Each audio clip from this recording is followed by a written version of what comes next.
Anika's hand hovered inches from the brass handle of the diner's front door. It was 5:58 a.m. The streetlights of Gary, Indiana were flickering out, leaving the sidewalk in a bruised pre-dawn purple. Inside, the familiar smell of burnt chicory and industrial floor wax waited for her. She reached for the lock, her key ready. If she turned it, the pressure plate beneath the floorboards would trigger a spark. The spark would hit the severed gas line in the basement, and Anika would become a headline before the sun even hit the horizon. Rewind. Anika didn't wake up to an alarm. She woke up to the silence of her mother, Marin, whose breathing had become a rhythmic, mechanical wheeze since the second stroke. Every morning at 5 a.m., Anika would check the pulse at Marin's wrist, then start the ritual. Oatmeal, 3 different pills from a plastic organizer, and a handwritten note she knew her mother could no longer read. Money wasn't just tight, it was a noose. The heating had been cut 2 days ago. Anika dressed in layers, her fingers stiff as she pulled on a faded uniform. She looked in the mirror and saw a woman who was 26, but wore the exhaustion of a 50-year-old. No vanity left, just a need to survive the shift at the Grill on 4th. The owner, a man named Harlan Vance, was the kind of person who wore $500 boots to walk through a kitchen slick with grease. He didn't run a diner, he ran a ledger. He'd recently folded the business into a shell company called Sterling Logistics, claiming it was for tax purposes. Anika didn't care about the paperwork. She cared that her paycheck was 4 days late, and Marin's blood pressure meds were down to the last 2 tablets. Then there was Merrick. Merrick was a fixture of the alley behind the diner. He didn't beg. He sat on a milk crate, his back straight, eyes tracking the movements of the street like a hawk. Anika had been sliding him leftover rye bread and containers of split pea soup for months. Not out of pity, but because Marek looked at her with a level of respect no one else in this city bothered to offer. 3 days ago, Anika had gone into the basement to find a fresh box of napkins. She'd moved a stack of pallets and found something that didn't belong in a diner. 3 heavy heat-sealed duffel bags. She didn't have to open them. The chemical, vinegar-sharp scent of high-grade heroin was unmistakable. She'd heard a floorboard creak above her. She looked up and saw Harlan Vance staring down through the service grate. He didn't yell. He didn't even move. He just watched her, his face a mask of cold, calculated indifference. The next night, Marek stopped her as she was leaving. He didn't take the soup she offered. He grabbed her wrist, his grip like iron. "Anika, listen," he whispered, his voice a gravelly rasp. "Tomorrow morning you don't open those doors. You show up late. You let the manager, Bram, do it. Or let Vance do it himself. Do not be the first one in. Do you understand me? Marek, I'll lose my job. I can't. I was a sapper in the 101st, kid. I know the sound of a drill on a gas line. I know what a cleanup looks like. If you touch that door tomorrow, you aren't coming home to your mother, trust me." Anika didn't sleep. She sat on the floor of her apartment watching the minutes tick by on a cracked wall clock. At 5:30 a.m., she stood up, put on her coat, and walked. But she didn't walk to the diner. She walked to the park 3 blocks away and sat on a freezing metal bench. Her heart was a frantic drum against her ribs.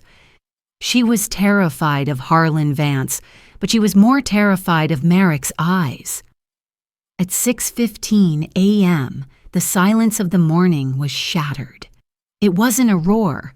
It was a dull, heavy thump that vibrated through the pavement, followed by the sound of glass raining down on the street like diamonds.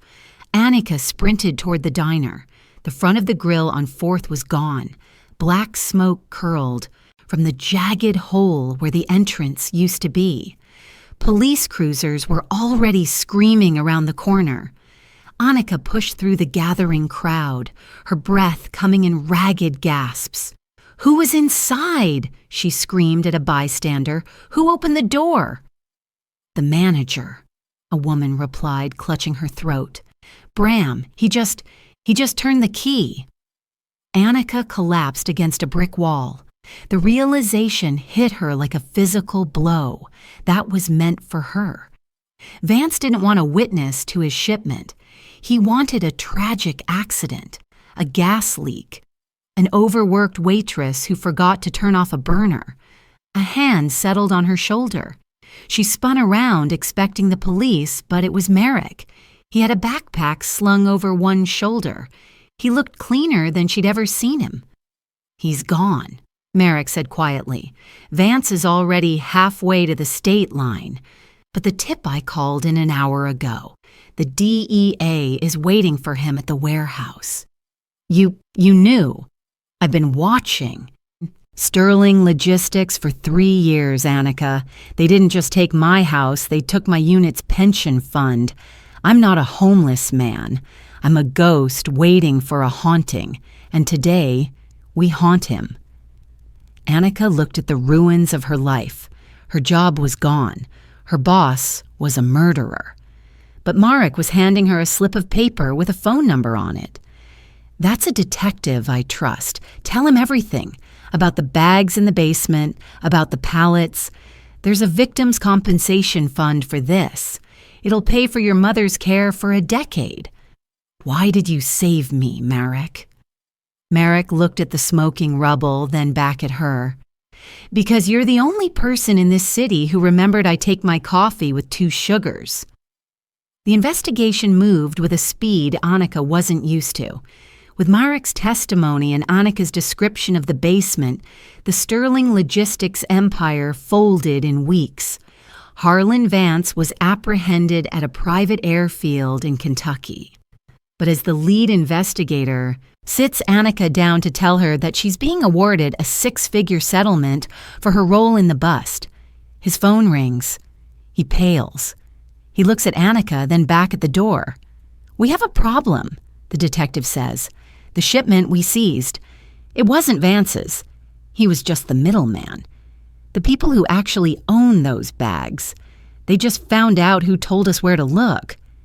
He leans in, his voice barely a whisper. "If you want to see your mother alive by sunset, you need to listen to me very carefully. And before I tell you the next part, you need to make a choice. Are you in this? Are you ready to disappear? If you want to know if Anika and Marek survive the fallout of the Sterling Syndicate, you need to subscribe right now."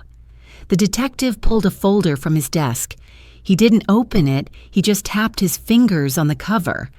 "Vance didn't rig that bomb," the detective said. "Professional hits don't use gas lines. They use shaped charges. The people coming for you now don't care about diner waitresses or homeless vets. They care about the $20 million in product we just burned." Anika felt the world tilting. She thought of her mother, Marin, sitting in the apartment defenseless. "Where's Marek?" Anika asked, her voice trembling.